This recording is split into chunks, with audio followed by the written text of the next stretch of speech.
Do a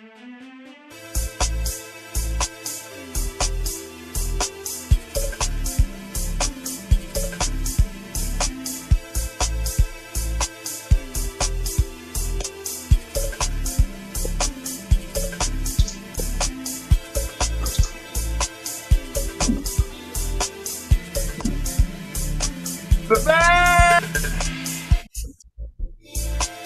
Do a dance. I know why you're so happy, right? Because it's evening time. See, I can function at this time. This is function time. I've had a beer, man. I've had some food. I was ready to sleep. I don't even know where my brother is, actually. I'm here. I'm here. Yo, you know, how can you have the stream on the black screen, man, for 5 minutes on YouTube, man? Yo, dude, what are you talking about, man? You know, this is live, man. You know, this is live. But it's the black screen for 5 minutes, man. This is live. You lot and your lives. No, this is really live, though. This is like, where do you get these beautiful black women, man? Hey, stop bringing these beautiful black women on the show, man. Well, I'm not the only one. Hey, we'll be talking about this. Hey, you're the best. You're the best, man. You're the best. We will talk about it. Listen, Laverne, we're also streaming live on YouTube. Oh Lord, thanks for telling me. You look fine. You look fine. I'll send you the link to the. You're not getting me out there. I love this. I can't believe it. I'm bloody streaming. Wow. Right, so Wayne doesn't know much about you because obviously I invited you in today. Kind of spontaneous. So it's going to be spontaneous, but ready to go? Ready to start? We're live, man. We're live. Okay. So I've known Laverne for about 18 months now. I met her through BAME, which is a black community organisation to help BAME people. And Laverne got in touch with me last year to say, yeah, man, marketing, and that was it.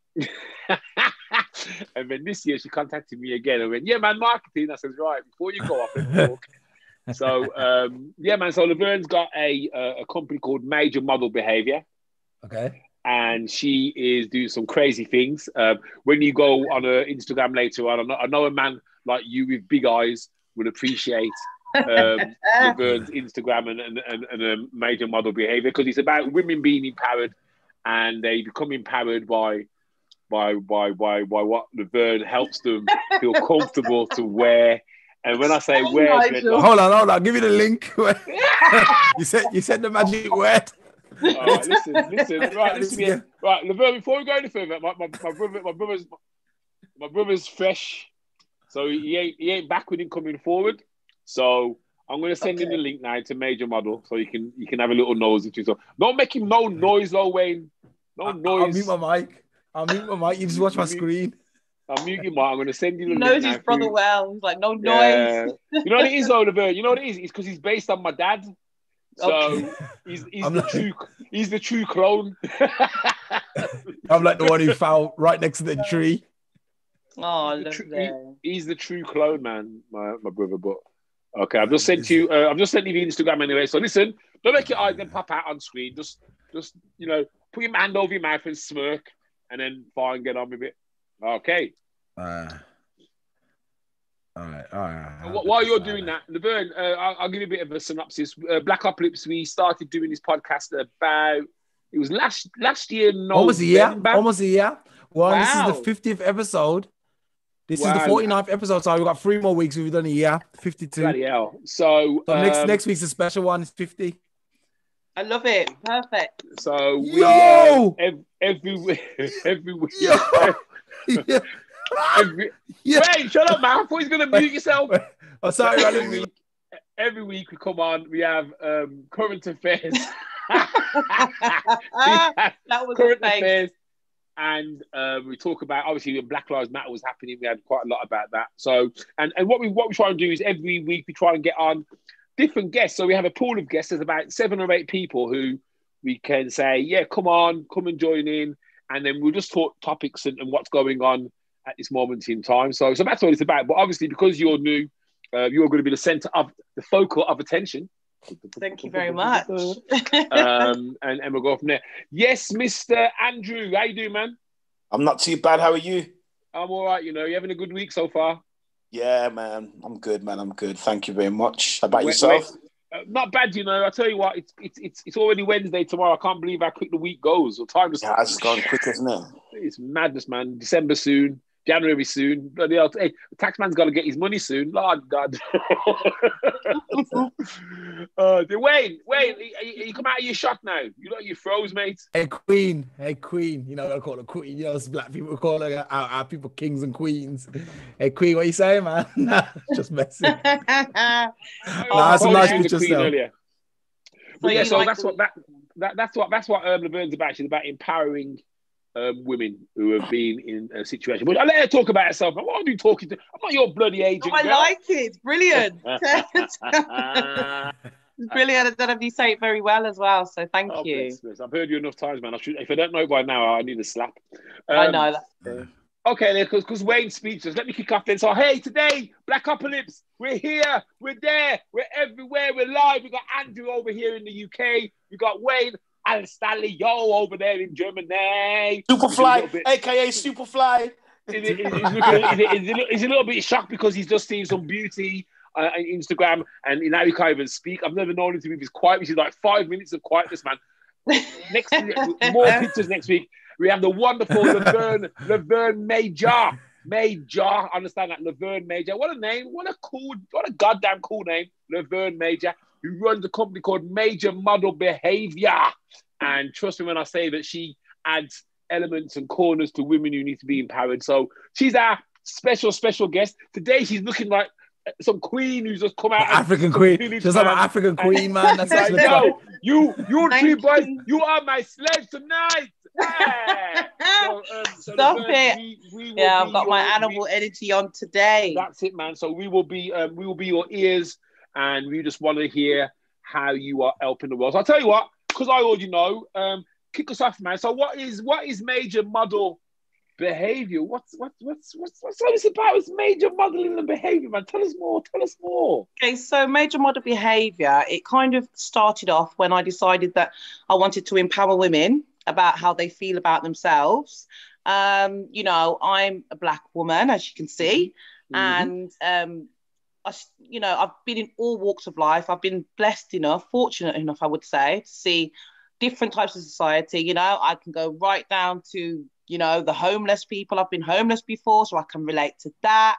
And I can go right up to being around the rich people because I've come out of the care system. So I used to live with quite rich, wealthy people at some point, parts of my life, and I've lived in the ghetto as well. I've seen it all, right? I wouldn't say I've seen it all. I'm still young, but I've seen a lot for my little age, So what that's allowed me to do is be able to kind of live certain experiences that women go through.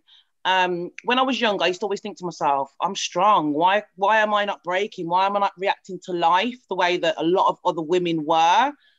And I always realized God was just like, because you've got things to do. So, I kind of had that strong feeling in myself. Andrew likes that. Age. Yeah. Of course I like that. You know that feeling, like that. When you know? So, yeah, man. You got to be open for that, though. Pardon? You got to be open for that. You got to be open to receive. To receive, yes, definitely. Yes. And I have been. And one thing I would say is I think we've all got that purpose. We've all got a purpose. Every single one of us has value. 100%. I feel that the lessons in life is when we get knocked, we forget that we have value and that we've got things that we need to do. So now the times that we're living in, it's forcing people to find their value. So I am really, really happy that I started this when I did, because it's not like something that I can say, it just popped up out of the blue. Do you know what I mean? Now it's actually got a solid foundation. So, I started working with, this is how it kind of happened for me. When I was young, before I had kids, I was that young girl, head on her shoulders. I wanted to go to, imagine I came out of the care system and I was homeless at 14. So my desire to make it and just to bloody have a roof over my head was, stronger than most at that age. And life happens and it didn't go in the straight path that I wanted it to. And I've got 3 kids now. But I remember I got to about 27 and I thought, I haven't lived my life yet. I haven't been who I thought I was going to be when I was a teenager. And I needed something to switch me back on, and I didn't know what it was. And funny enough, I just knew that with me as a woman, when I put my makeup on and I do my hair and I feel good about myself, and even when you give yourself, you cream your body, you know, you start to become one with yourself again, you know, just little things like that. Like meditation, it's like meditation, though. When you're focusing on the cream and that, it's almost like meditation, because you're focusing on you as opposed to anything else. Because a lot of us, we're always focusing on everything, especially being a mother. Your focus is split. Everything so there are moments where you just put some cream and that, and just appreciating that you got good skin, and for real. Yeah, you know, girl. Nigel, I've changed. Amazing. You know, so these are the things that I'm very, you know, I value that as a black woman as well. Our culture, we have to cream our skin from we little. So absolutely. Cocoa butter, here we come. You know, and we don't realise what that's about. It's deeper than just cream your skin, you know, because you get to know yourself when you cream your skin. You're right? loving yourself. That's right. You're loving yourself. And if you choose to chop your nails and file them because you start noticing, oh, I need to do my nails. I don't go that far. I don't go that far, but yeah, man, whatever floats your boat. As a female, we we're rushing off for a pedicure now, man. You know. So this is kind of when I'm cutting my nails, man, it's war. This is it. My toenails. It's war, you know. Don't crack me up. But you know what I mean, though. So it's it's so for me. I felt like, okay, what can I do to kind of shake off this whole life, how it feels, and refresh myself? And funny enough, I went and joined Dan Summers. Now, I know. These eyes, these two eyes are big, you know. I'm back. He's like someone stuck their finger in your back. And do you know what? For me, it was a challenge, because obviously coming from a church background as well, you know, I was thinking, oh God, I can't do this. You know, this is not for black people. You don't do Ann Summers. But I just felt at that age, I needed to do something that I probably wasn't allowed to do, but I need to take control and do something. And I thought, I can control how far I go with this. Let me see if I can. So with the Ann Summers then, because obviously you say Ann Summers to a man and he's thinking all kinds of connotations. What is it specifically that you do with Ann Summers? So I do parties. I'm a party plan ambassador. So it's almost like a separate business from what goes on online and in store. Right. And they basically train you up. Very good training, I might say. One thing I will say for Ann Summers, they give you good bloody training. Big corporate company, so it has to be on point. Yeah, it's very good. But obviously they want you to make money for them. So of course it's going to be good training, right? But so the business training for me, I was like, oh yes, I have to go to uni. Let me sit here, and see what I can get. And I thought, all I'm going to do is buy cheap lingerie, and I'm going to turn up, and I'm going to always look flipping hot in my house. And no one can tell me that. Even if I look like shit on the outside, underneath, I feel great. Yeah, that's it. You know, this is one of them ones, and I thought that's what I'm going in there for. And then as I started going to these women's houses, it was an eye-opener, because I started to realise that when you're dealing with people, it's real lives. I'm stepping into someone's home, and there was all different types of women that were like CEOs, middle management, you know, cleaners, babies, different. And it was just so exciting. Every time I went to a party, it was more because I wanted to see the women and the friends, and, you know, what I thought life was not what it was once I went into the houses. And I suppose that's because, and this happens to a lot of us, is that if your circle isn't unique and varied and wide, you can end up kind of mixing with the same people, which actually doesn't enrich your life. I think one of the things which made me value the world and value people more was actually meeting more people from all races, colours, creeds, ages. So, I mean, that must have been a real great eye-opener for you. It was brilliant. There was one time in particular that I remember I had a shock moment, and it was, I went to this house, it was very far, somewhere by Dudley. I used to pay the taxi. Dudley's not far, you're the blooming King's bloody way, you're Longbridge. I'll be telling you, I was in Anderson, so. But yeah, it was You buy my mum then? Say again? You buy my mum then if you're in Longbridge. So I was just in Northfield. Yes, I'm not far from your mum. Not far. But so it's good food, man. It's good food. I used to go I used to go to these, so I went to this one house, and when I walked in, I just remember hearing, oh my God, it's a black woman. It's a black woman. That's all I could hear. Yeah, so in my house thinking, why is that exciting? Or what am I supposed to be bringing to this party? I started worrying, thinking, shit, what am I supposed to do? Am I supposed to be Rihanna now? Am I supposed to be Beyonce? Hey. But as time went on and I started to go to more and more, but I started to realize what it was. And I thought, okay, so, the whole industry is based upon black people, isn't it? In terms of sex, in terms of what sells. If we twerk, the whole world twerks. Yeah. If we flipping sing a certain song, whatever we do, we're very influential. Yeah, so sure. I saw the value of myself walking into that house. They thought this was, oh shit, we've got the fucking VIP. Yeah. And You know what? So, just to you know cut what in I mean? quickly, that's how I feel like, I'm living in Germany, obviously. And whenever I walk into a shop, everything stops, man. It's like, yo, Will Smith just walked in. I'm like, yo, it's just me, man. I ain't got no extra money or nothing. But it's something that comes with black people. It's a responsibility, it's a superpower. Let me just elaborate on that one. We are the jewels of God. That's why. Is that what it is? Jewels, man. We're the absolute jewels, man. And what happens is that when we step in the room, we glow.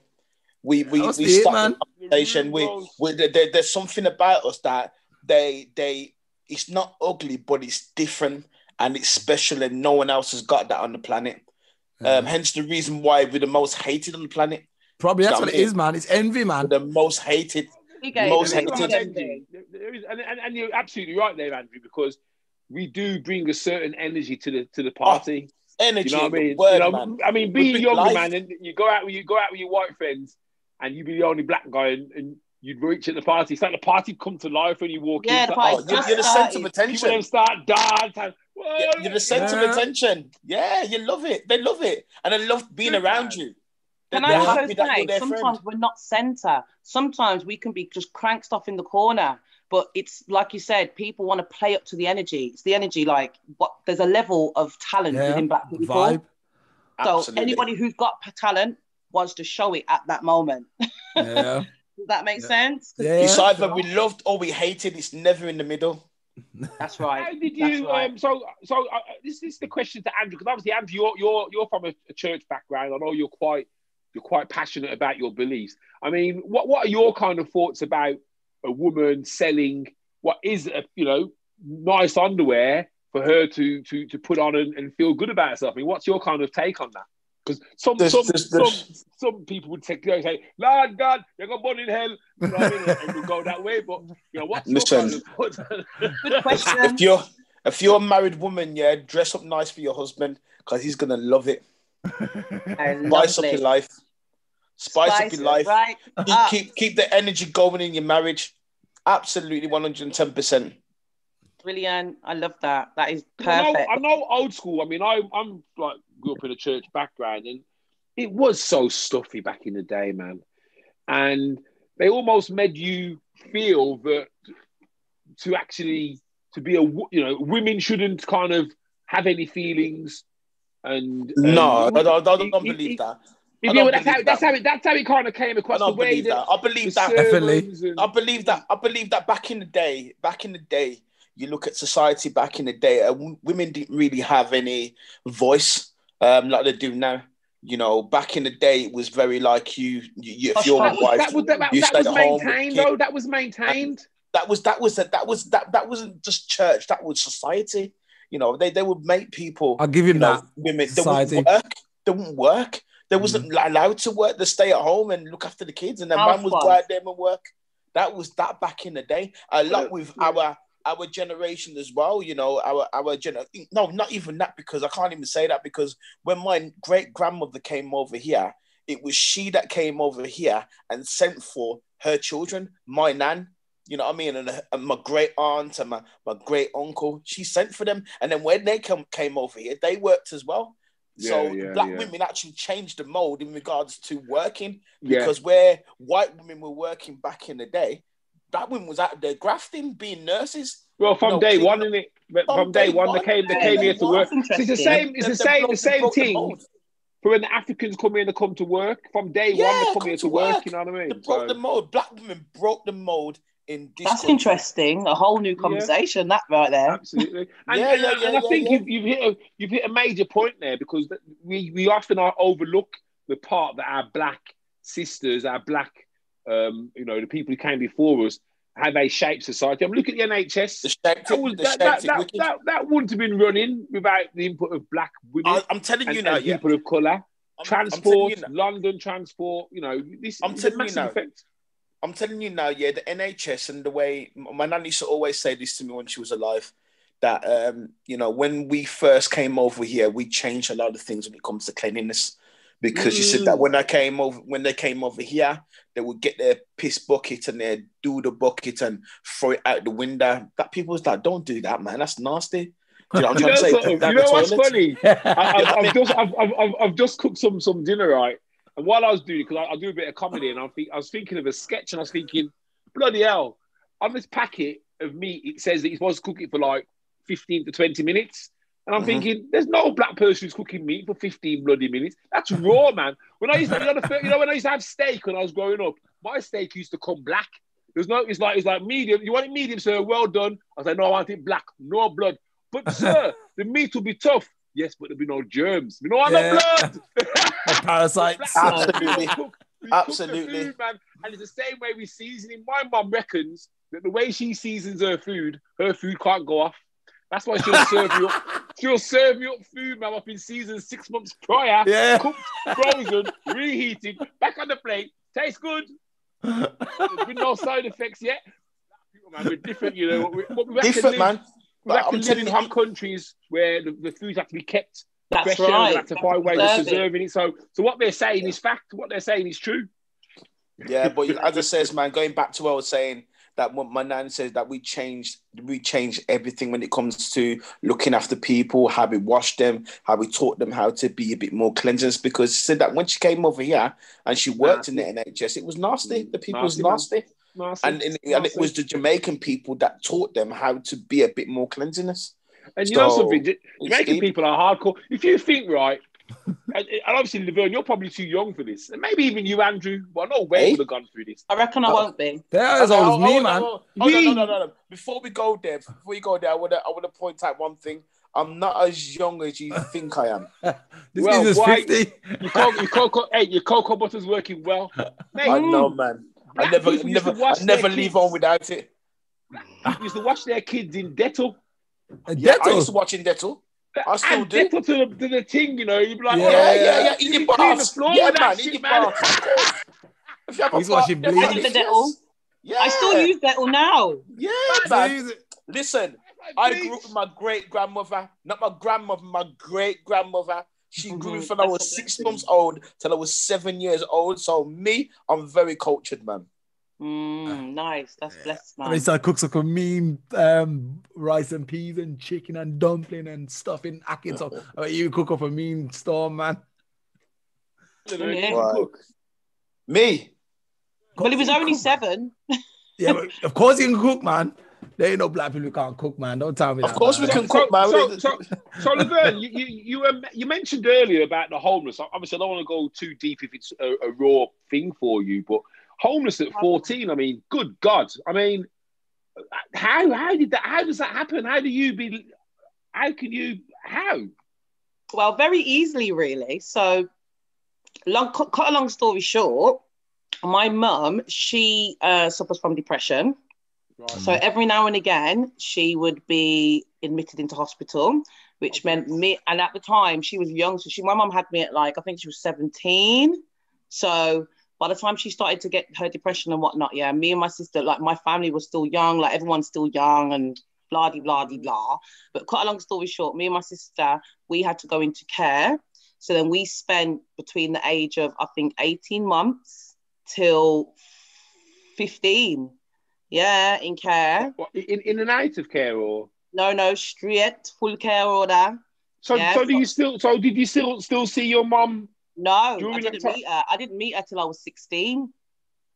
Oh my God! Oh, okay. So I used to picture what she used to look like and all these kind of things. So I've been an orphan for a long time of my life, where when you don't know who you are, right? But when I was a kid, and I remember like people saying to me, oh, or pitying me, and I had everything at one point. I remember living in a really rich white family at one point, right? And the dream. Hey, you try and comb your hair. No, that's the one. My hair was shaved then, downside, shaved it off. Yeah, because apparently I used to scream down the whole place, right? But yeah, but there was no poverty, and I remember life then. I remember like it was very much order. It was a very what's the word?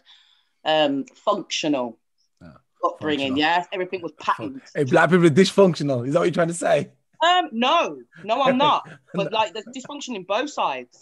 You know what I mean? Okay. You have to make it when you're in a functional household. Your intelligence is.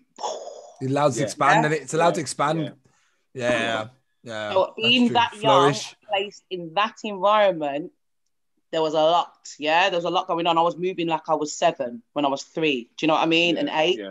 So, and then obviously being around these were the days in the set like 87. So it was around the time. Say on that old. You gotta get German on me, man. Only German reverse numbers. Younger. This is when John Fashanu. Do you remember when John Fashanu did a little documentary about his time in care and things like that? Yeah. So that was those days, and he did a documentary, and me and my sister was in it. First black kids to go in it. Yeah, I'll have to look for it somewhere in the files somewhere. Yeah. But basically, with that whole scenario, I remember like just those were the days when they used to call black people, oh, you have nigger children, like, and it was normal. Yeah, it was normal for a long time. The N-word was but this was normal. We lived in Esher, so this is like countryside, Western Supermare. Where was that? Kind of Western Supermare, Esher, Somerset. We used to live on the beach. 2-minute walk from the beach. Bloody hell. So it was really weird. So some people would say you lived in what would be perceived as like a perfect world to a degree in terms of location and not for her though. Not for her. Yeah, but I'm saying in terms of perception. I'm on about in terms of perception. If someone says, "Oh, I grew up by the sea, we lived by the beach, we never wanted for anything," if you didn't know the circumstance behind that story, you'd say, "Whoa, what that wicked life you have." So the reality is then, the way that you felt when you were older, where you said that things just deflected off you, your reactions weren't the same as other people.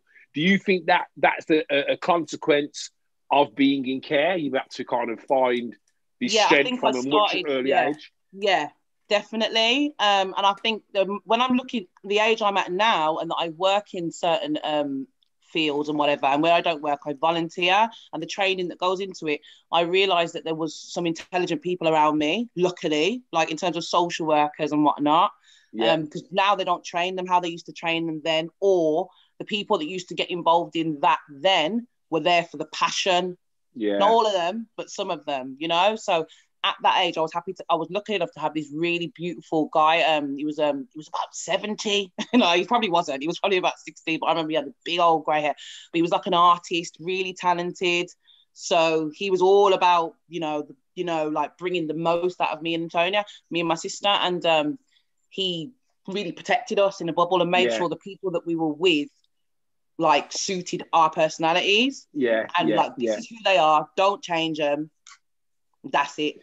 Is your sister younger or older than you? Older. Yeah. Okay. So she's, only by 11 months. So we're Irish twins. Can I ask you? You grew up in a white family. So when did you realize that you was like? I don't know if you can remember, but when did you realize you was white, black? Did you ever have that moment where you was like, "Oh man, I'm black"? Do you know when? It's weird because it wasn't actually like I'm black. It was just. Because it wasn't a colour. This is why I understand a lot of shit when it comes to this race thing. Yeah. It wasn't a colour. It was just different, like culture. Without the word culture, knowing that that's what it was, I realised that I had a different culture to. Yeah. So do you get what I mean? So because they were all. Would you say a different mindset? Yeah, different mindset. Then that's the one. So believe it or not, I knew that I was more intelligent. Yeah, from a child, and I was just thinking, I could manipulate everybody around me. Wait, you still do? My daughter does that.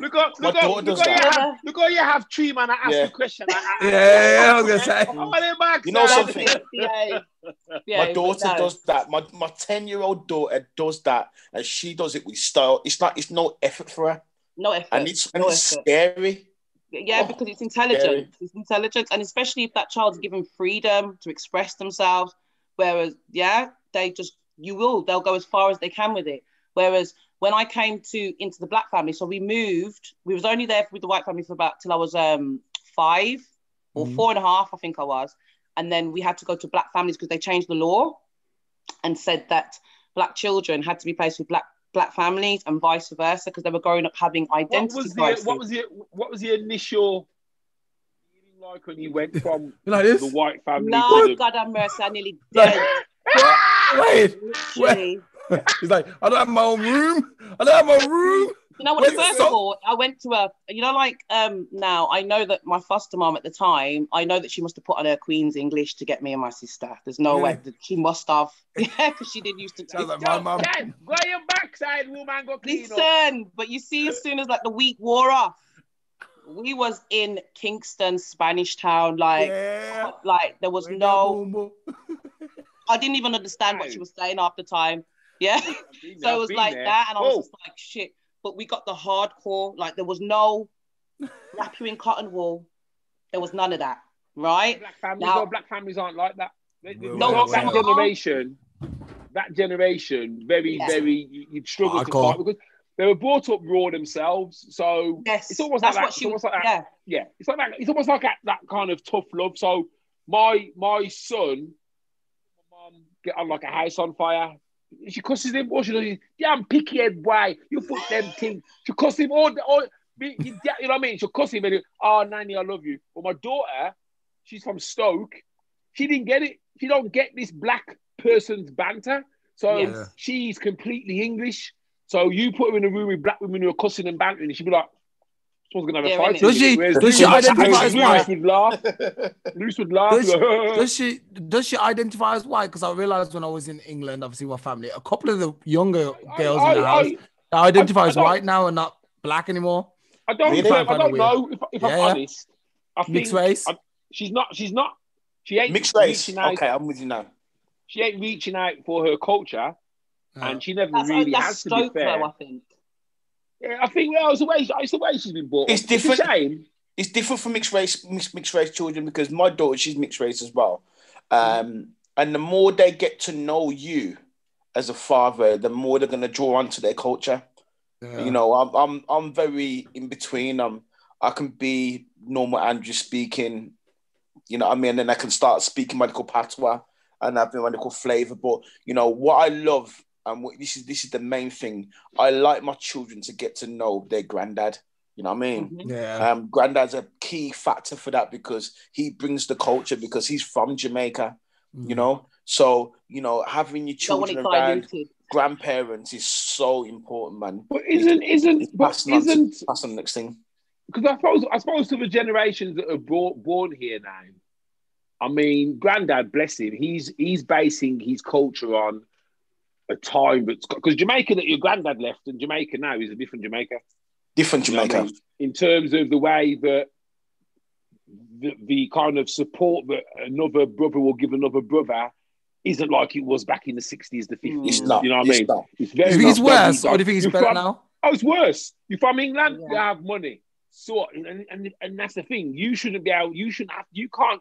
As a black person, for you to go to Jamaica and be wary in a country where they're your original people, for me, is like, it kind of shows how corrupt and everything else is. But yeah, I mean, the thing that I fear for, because you do see it now with a lot of dual heritage children, is what is their identity going to be? So, for example, Manchester, where there's a lot of dual heritage, mixed race, no daddies to influence, so which means no grandfathers or grandmothers. So they're seeing the English way of being brought up. So they've created their own identity, but you still notice that they'll try and tag onto the West Indian, but yo, man, backside and all them kind of things there. But you know, I don't know. I feel sorry for those guys because they're kind of stuck right in the middle. In that, the white people don't want them. the black people are saying, well, come over here, but they can't really get the black people because they haven't really walked the walk that a black person would have walked. And that's down to the fathers, really and truthfully, you know.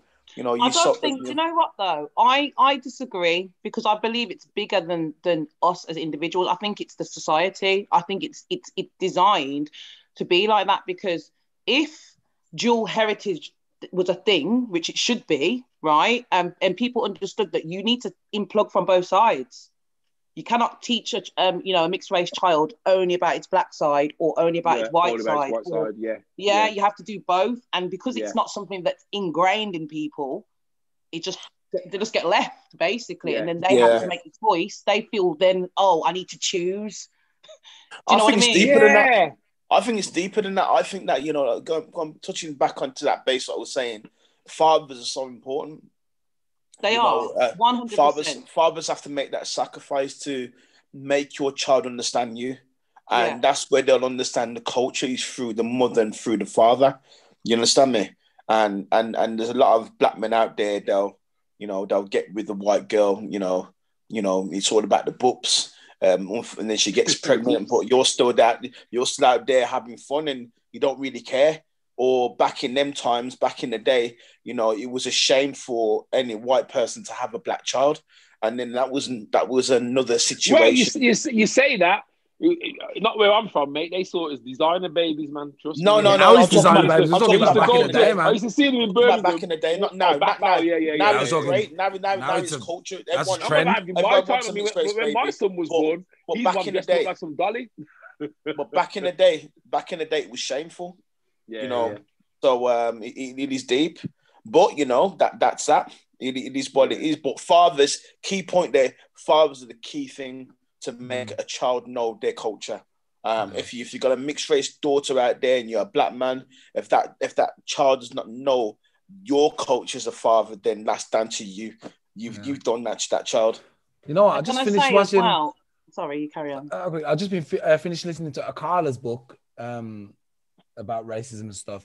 And obviously he's a mixed race guy. He's the brother of Miss Dynamite. Don't know if you guys know him. I know him personally. Listening to his book. The game on the show.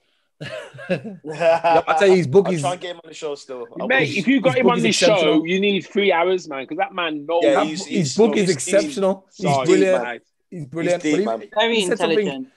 He said something that was really important as well. He was like, when he was sick, he was all like, white, looked down upon the Jamaicans. But then he went over to Jamaica and then fell in love in Jamaica over like the summer and said now he frequents Jamaica. He just fell in love with it. He said it's better than being here. He said, actually, I think you said that last time, Nigel, that in Jamaica, there's some areas where you can't even afford to live. It's so nice there compared to England. You know what I mean? So I think, like me, I've decided after listening to that book, I'm taking my kids to Jamaica and I'm going to start going there every couple of years and I'm going to get the real culture so make sure they can carry it on. Because obviously I'm in Germany. Germany's majority white. My kids are already looking and like, okay, we're white. But I'm like, I'm in a huge tug of war. Yeah, I'm in a tug of war because remember they got a white mom, then they got the white teachers, they got the white grandparents, and none of the black. I'm the only black influence here, so I'm like, really? No. Yeah, I'm the only one. They've got no black so friends. Can I ask, why are you in Germany? Is it life or work? I won the lottery, man. That's why I'm in Germany. He didn't win no lottery. He moved to Germany because there was something that was making him go there, and when he got there, he realised that there was a better lottery ticket available. Yeah. So, and then he stayed. Can I say something though? Why Jamaica and not Africa? I took my first daughter to Africa. Actually, I took her to Tanzania. I will also take him to Africa too. That's the only look. I refused after 2 years ago after I got from Brazil because my plan was to move to Brazil because that's where my kids would fit in the most because everyone's kind of mix up. Yeah. But I said after I got back from Brazil, I said I'm never going to another European country to visit again, apart from England. Whenever I visit travel now, I'm gonna go to Africa or Jamaica or South America, and that's it, or Asia. But I'm not giving no more European countries my money because they don't need it. What I'm doing the because I did an interview last week with a couple of ladies, and there's a lady there, and she was saying that for Christmas she's bought herself a DNA kit so she can find out exactly where she's from in the world. I'm doing the same because I want to know which part of Africa the majority of my DNA stems from. Do you trust them now, man? These DNA kids. Well, the thing is, mate, put it this way, right? If I can hang my hat on something which will give me a sense of, well, that's really where I come from, that will help me. Identity is amazing. Yeah, at the moment, Jamaica, it ends. It ends when whatever paper wasn't written on for whatever slave wasn't really accepted into whatever field. So I'm never going to find out from there the reality. If I do a test now, mate, if it comes back and it says I'm 90% Swedish, then I know it's a blag. or Japanese or Chinese. Yeah. When it says Ghana, if it says Nigeria, if it says Zimbabwe, that will make me, you know what I mean? You look, man, we all descend from one strand. Motherland, we do. You can do a test, and eventually, if you go all the way back, we are all related. We're all related. Absolutely. You can only come from, a person can only come from an egg. An egg can only be created by a man and a woman, and all them things there. So, I believe it's true. I believe that what they can do. I think it's £60. I'm going to give it a go, mate. If I'm an African prince, I'm telling you, Wayne, you can be one of my brothers in arms, man. Like, yo, brother Wayne, I'm already your brother in arms. I've got a strong feeling though. I've got a strong feeling that my granddad, my dad's dad his family was from I think it was from Ghana. I've got a strong connection with Ghana. My dad's from Ghana. I'm half Ghanaian. If you look at the West Coast, there we go. Where the Atlantic ships went from. Now, I'm not saying that, because there's another talk to say that we're the original Jewish people and we were driven into Africa and driven out of Africa by the Africans, because the Africans, they had their religion. They looked at Judaism and thought, what the backside these people are doing, man? Bro, free them, sell them. So some of those guys got sold. Absolutely. Well. It'd be nice to know which country dominates my DNA, because that would be the country that I would go and visit. That would be the country that I think if I went there, I would actually just go there and actually feel something from everything around me. I think once you touch the motherland, you are home. Well, do you know what? I went to Gambia when I was first year of college with, I don't know if you guys know Wasifa. Bad boy place to go. Wasifa. There's a sound system. Wasifa. We know Wasifa. What? You remember what's the sound? Listen, he's a tutor African at South Birmingham College, right? Laverne, man, you're going on their ways. Why not by big speaker? No, I didn't know No, not with the sound. Remember, he's a teacher, innit? He's a tutor. So he did TV, radio production, media, and he took like about 15 of us to Gambia. Gambia, I swear to God, he's an amazing man, He's very humble, but he's up to big stuff, that one. Right? So what's Gambia like, man? Because I'm looking to go to... Oh, my God. Gambia's sick. Listen, you need to go to Gambia. Have you been to Gambia? No. You go first, I know that Gambian people, are very close to Jamaican people, because they kind of recognize each other. That's why we got the same music and things like that. You need to go to Ghana. You need to go to Nigeria. You need to go to South Africa. You need to go to Gambia. Go to South Africa and embrace where South Africa is and what it is, because it's not that bad. The women down there, man. You don't want to get lost in the women, not man. ready There's for too the much women in AIDS, Africa. man. I'm telling you, like when I saw them, I nearly dead. There was this one woman, right, and she walked past me, and I felt skinny. Like I looked at her and I thought, wealth. It's wealth. She was cute. They've got body, like the frame, but it's not masculine. Does that make sense? Like I don't know if you've watched Xena, Princess Warrior. Yeah, man. Yeah. The whole nother. Listen, the man them were just looking at these women like, and they just walked past them. They're gold. You know, liking it. I need to get to Africa, man. She looks like she can bend a giraffe over her head. And it made me proud. You don't see that over here. I love Nigerians so much, The way they explain, when they're explaining things, they're so passionate. Yeah, they're very passionate. If you listen to the things I'm saying, I would tell you everything what is going on. You need to follow what I'm saying. It's okay.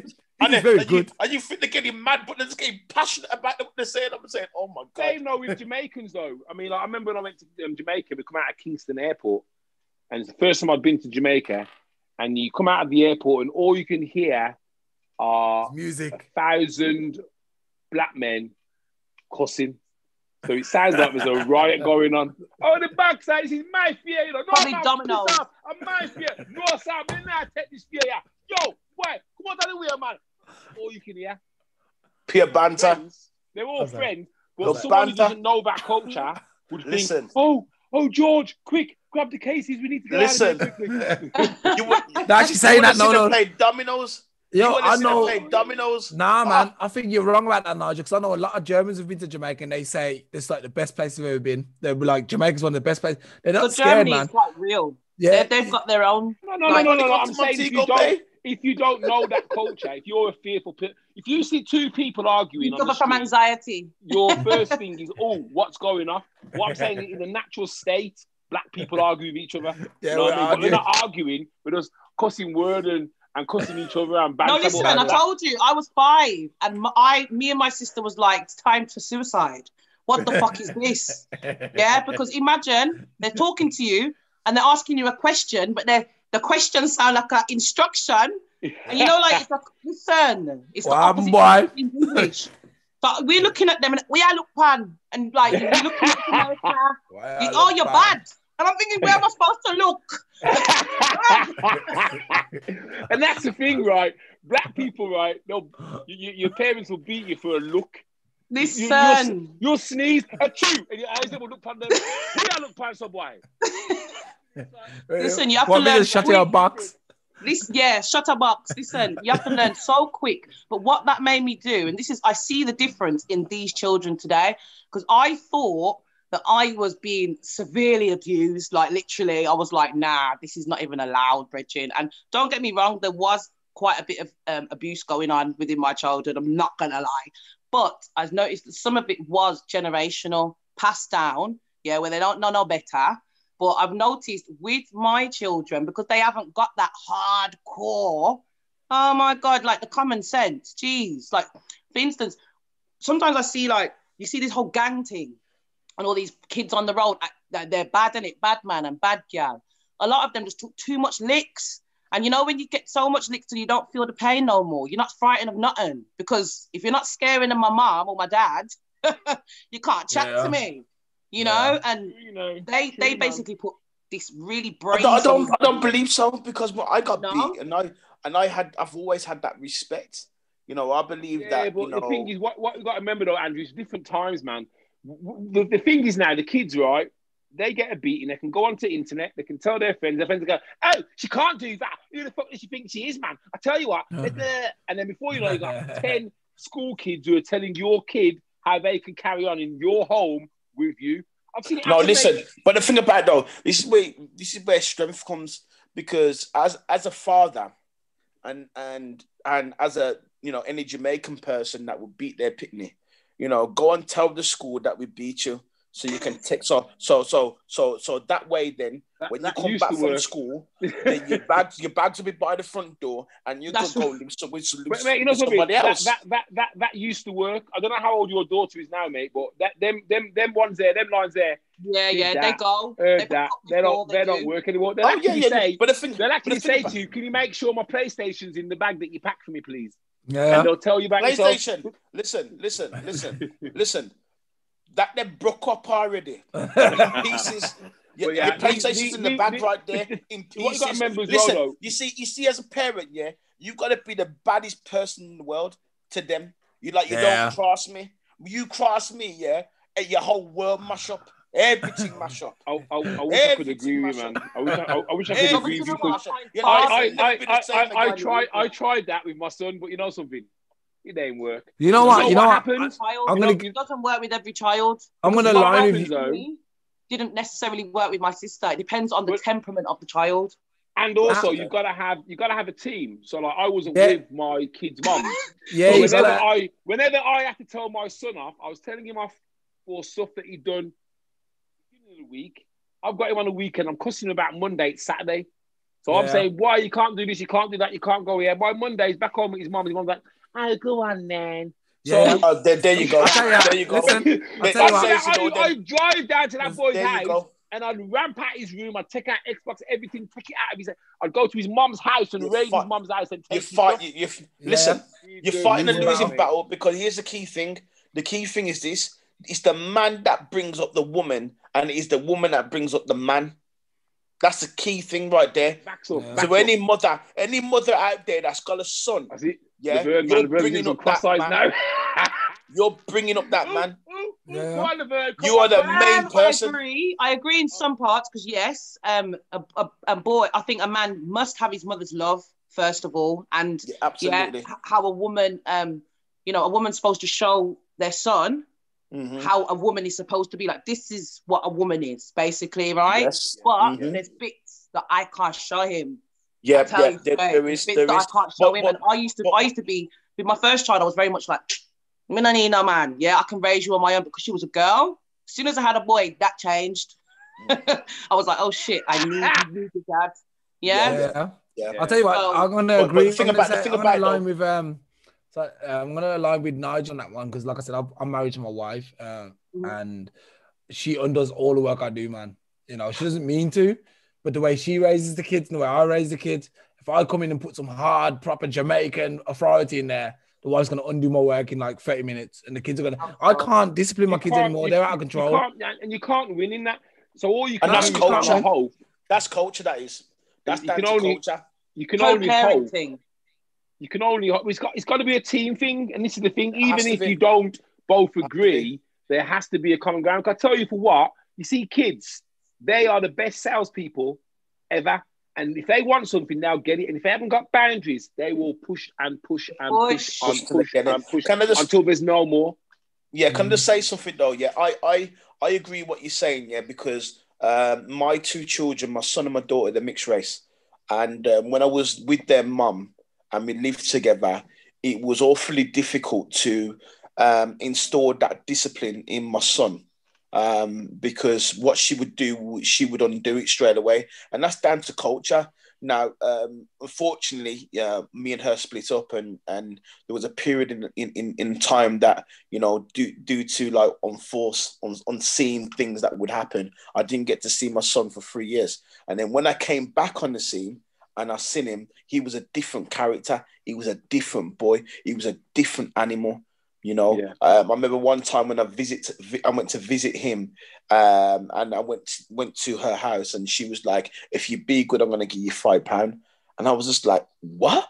What do you mean, give him £5?" And now, unfortunately, he's got behavioural problems and he's in care.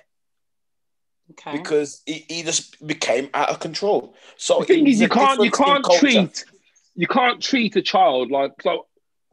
When you do dog training, you reward the dog for not shitting on the floor, or you reward the dog for going outside.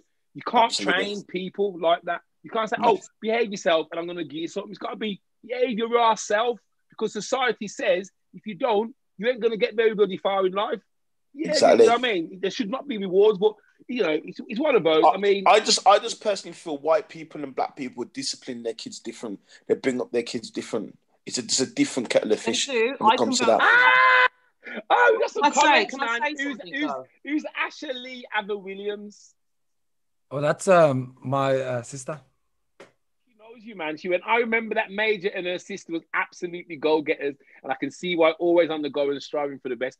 I'll never forget that's where I got my power to push for what I want in life. You know it's Charlie Red. You know it's Charlie Red. Who's that, Charlie? Charlie Red, yeah. Oh, you know Charlie. Charlie's my sister. That's my sister. What's your name again? Wayne. Hold on a minute. Do you know how well I know Charlie? Yeah. We go way back. Yeah. I've met you before, but I just don't remember you. So you must know. How come we didn't get married? What's going on, man? Yes, I do. How come we didn't get married? I haven't seen Charlie for many. Charlie, you better come and find me, girl. But you went missing. Yeah. No, I've known. Yeah, so Charlie knows me from back in the day. Yeah. She knows me. People need to have friends like these go-getters. Yeah, but you know what? I really appreciate that, Charlie. Mwah. Love you, girl. Hope everyone's okay. Haven't seen you for ages. No, we go way back. Me say the word smiley. Very smart. Man, that's you. How come she didn't marry me though, man? How come you didn't marry me? What's going on? Because you was a picky head boy. She saw you, your head was picky. Look at these locks. Look at these locks. Oh wow, that is mad. That is such a small world. But like I said, anyway, going back to the parents. Well, I find it would be easier if my significant other would say to me, like, because I think I don't know, you know, maybe it's a bit like arrogant of me, but I feel like the kids should have my discipline, because I feel like I don't think much of the European way of disciplining their kids.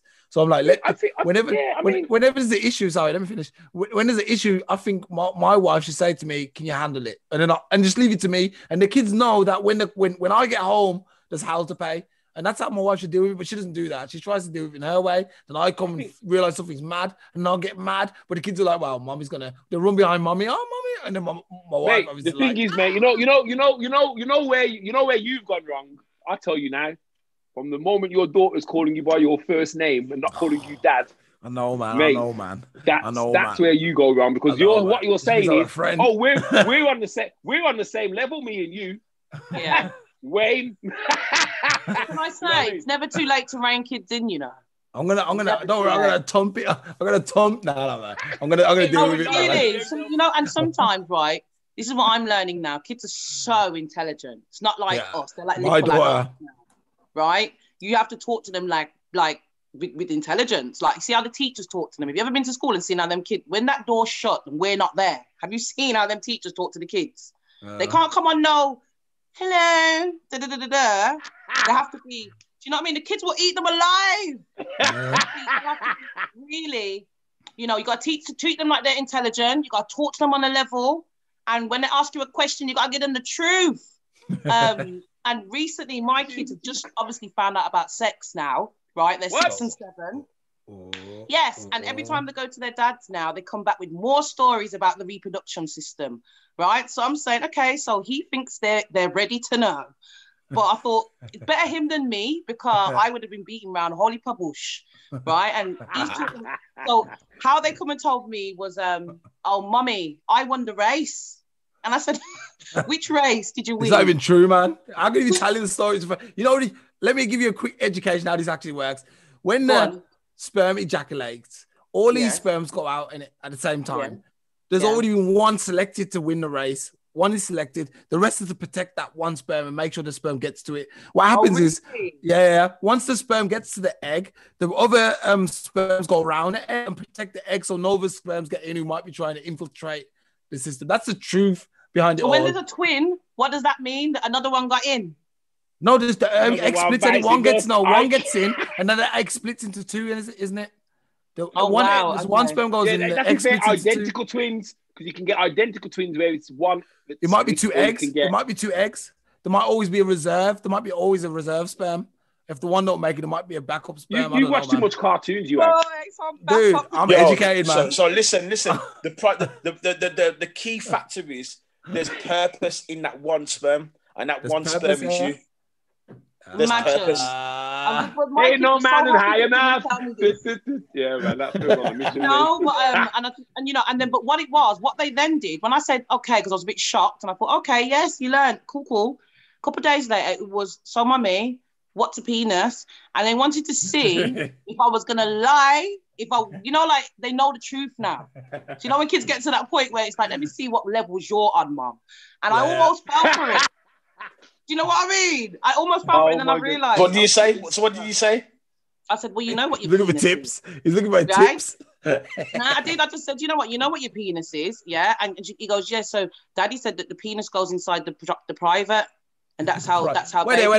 Here's another bit of education. Make sure you always refer to the genital area as the right names and never give them these crap names. No, but this is what they said to me. So I said, yes, it does go into the vagina. I'm not being funny, right? But if my kids would come to me at 6 and 7 and says about body and vagina, I'd have bucked their heads like, what Jamaican? What kind of Jamaican upbringing is that? Watch Pinky and Look at the world they're living in now. Postman Pat. You got what? They're singing wet ass pussy. Like, I don't even know what it is. Oh my gosh, man. Not my kids. My kids don't listen to that. But when they go to school, don't even sing that song, right, man? No, but listen, forget when they go to school. What do you think they're hearing in the classroom? That's true. The bad kids, man. So There's some holes in this house. Child. There's some holes in this. Let me tell you, I was the one. All the kids was doing the running man. I used to come into school and think, what the fuck is that mad move? And everyone's doing the running man. And don't you know about MC Hammer? I'm thinking, MC who? I only know about Praise the Lord and Hallelujah. I didn't know nothing about nothing. And I swear to God, and I hated it. Because I felt like I was never in with what was going on. So I think for my kids, I don't want them to be sitting there when they hear, what's a pussy? Like, they need to know. Yeah. You know something? It's really funny because I remember being in junior school and I was in the higher year of maths because I was good at maths, so they put me a year up. So I was with all the older kids. And these two kids on my table, I remember their name, Tony Collett and Carl Dyson. Right there with the big boys. Listen, man, they're talking about Durex. And I'm sitting there going, yeah. Thinking they're talking about Dulux, like the paint. You know, I didn't realise they're talking about condoms, so that's about 14. He's not lying in bed, he's like this. Hold on a minute. I was 10. They were like, yeah, man, get a Durex. I'm like, yeah, man. And, yeah, man, we do this. I'm like, yeah. It was paint rotted. I was like, oh my God. It's true. It's true. No, so, I want my kids to be clued up a little bit. Not too much, but once you already know, it's time to, they've got to make sure that they can come and tell you. I think the world was more protected though when we was younger as well. That's why a lot of the kind of knowledge that kids get now, we didn't get because my parents didn't tell me about this and that. But Dad used to joke about it. Yeah, man, girl, big butty, and make all kinds of noise. But he never says, oh, that woman there, you're going to reproduce, you have a baby. You never told me all this. You didn't tell me about all this. He said, yo, I'm butty big. Whoa, yeah, nice. Whoa. You know what I mean? So that was my yeah, guys, you know what? Look, we're going to cut it there for this week. We want you to come on next week. You come back on next week, Major. Major, you know. Laverne Major. Can you come on next week and then we'll continue? Yes, I'll be back. I really enjoyed this. I like the discussion. So, yeah, I'll be back. Same time? Same time. Every week. Okay, lovely. Definitely. Right. Lovely to speak to you guys. So you both are in Germany, yes? Yeah, I'm in Germany. Yeah. Auf Wiedersehen. Andrew, where are you based, man? Andrew, where are you based? I'm working in Newcastle. Oh, you're in Newcastle. Okay. On time. I'm on the time, man. I'm on the time. Cool. You're a Geordie? No, I'm not a Geordie. I'm just working up here. I'm from Brum, man. I'm Brum town, baby. Okay, Brum. Nice one. Absolutely nothing to be proud of. Obviously, you've got a lot going on, so please, can you kind of share some of the news with the people listening so they can find out more about you and where to find you? Okay, so before I go, Major Model Behaviour, we do. I know I didn't get around to telling you what we do, but in our classes, we do burlesque. If you want a bit of burlesque, ladies, a bit of pole fitness, you want to learn how to walk in your heels like a boss. If you want to learn how to pose and take photo shoots, we've got an open day, like a little taster weekend coming up. It's no way November you can't 13th. Go. Yeah, so November the 13th and 14th. Super fly. And you can just come. So it's basically, my business is based for women. It's women only, but we do have guys coming now and again when we're doing our shoots and we're doing any work. So there will be guys around for this day because we're going to capture a lot of content, but it's for you to come and just feel beautiful, feel the energy of MMB and get to see the team and hopefully book onto some of our classes and our photo shoots. So I'll send you the links to the Facebook page and group. Yeah, just come on there, like it, put your links on there as well, and that's all good. Excellent. Thank you so much. Yeah. Andrew, man, any words for the masses? Yeah, stay safe, stay happy, walk in your purpose because, you know, it's all about the sperm. Remember that you got there, baby. You got to the egg. That's so, it. you know, finish your journey. You was designed to be here. You're special.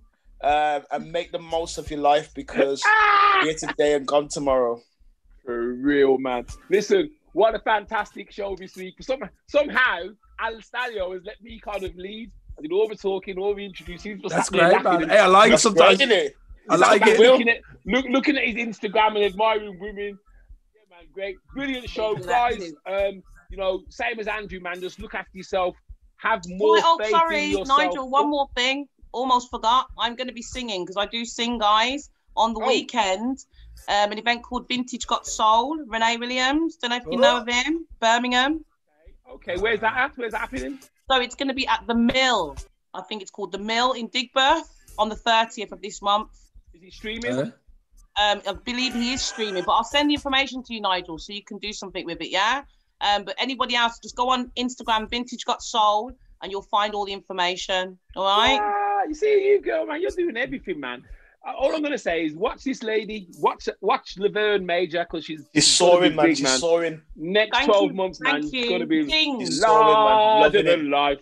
Larger than life. Loving it. Big things around here. Respect you guys, man. Thank you. Yeah, man, respect you too, man. The kids. Well, I'm excited. Wayne, any last words, Wayne? Yeah.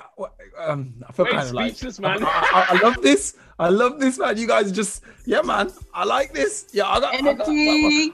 I'm part of the spot, man. What can I say? I'm learning multiple languages at the moment. I'm learning Swahili, Russian, Greek, Italian. Yeah, I'm on a challenge, man. I'm on a challenge. I love that. Next thing is listen to the book Akala if you can. If Andrew can get it, man, that'd be awesome. And another book, one for you probably, Laverne. Sorry. The Second Sex. This is about women's empowerment. I've been listening to that. I'm trying to, educate myself on the struggle of women, and it's very informative. Actually, I'm going to be a better man once I've listened to that. So anyone who's interested about the past and how women got to where they are today, The Second Sex. Oh, I like that. Brilliant. Yes. Is it a podcast or a book? Are these all audio books you listen to? Yeah, these are all. I listen to audiobooks. I listen to about, so far, I think I'm on my 10th audiobook so far in about 2 months. Amazing. And then I'm reading, obviously, parallel to that, I've read the African history book and a few other books. So, at 10 p.m. today, Channel 4, Hair Power. Don't miss it. Yeah, really good program that's coming on today. Friend of mine. I actually work. Sorry, Nigel. Called Bad Hair. You've been Harris, man. It's going to be really, really good. So I'm really excited to watch that 10 p.m. tonight, Channel 4. All right, guys. Walking bloody advertisement you are. Jesus Christ. Sorry. You did ask. Get it all out. Wicked. Yeah. All right, guys. Then we'll see you guys next week. Yeah. And you too. Love you all, man. Dance out. Oh, yeah, we always dance out. Yeah, we always dance out. Oh, okay. All right.